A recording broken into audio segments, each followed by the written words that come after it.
All right, so they might smell lovely and even bring back some lovely nostalgic memories, but synthetic fragrances, and by that I mean perfume, aftershave, room sprays, those stick diffusers, and worst of all, the plugins, contain up to 100 toxic chemicals. Now, like shampoos and toothpaste and other products I've spoken about here, regulations or lack thereof for these big brands mean that these companies actually do not have to legally list or disclose all the ingredients they contain. They just list them as fragrance. But more than 95% of these chemicals are derived from petrochemicals. And let me tell you something, if you want to not get sick and you want to keep your family healthy, you do not want petrochemicals on or in your body. Now, don't get me wrong, I have a real nostalgic connection with Chanel No. 5, and I love how it smells on me. But the more deeply I immerse myself in natural living, the more my chest would tighten when I walked into a perfume section of a department store, or every time I walked into someone's house who has those plugins or other room fresheners, and even being around people wearing strong perfumes.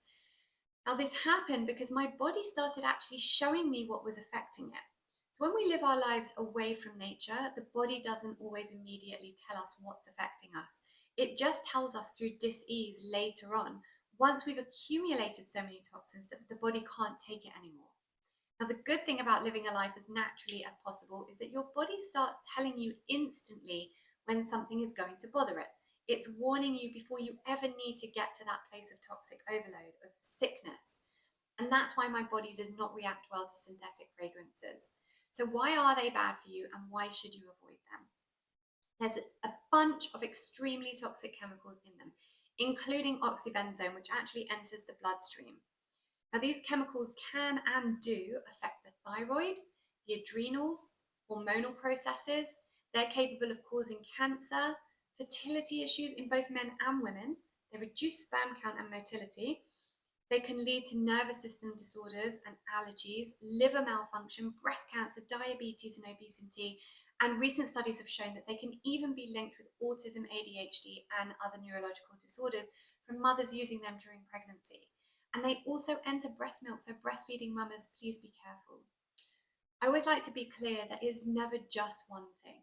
Right? Wearing perfume is not going to be the one thing that ensures you get cancer. You have to be genetically predisposed to it, and many other factors will contribute. But why would we choose to do anything at all that contributes to ill health when we can choose not to? We've got loads of amazing natural choices these days, and making natural choices means not just about what we put in our bodies, but also what we put on our bodies and what we expose ourselves to.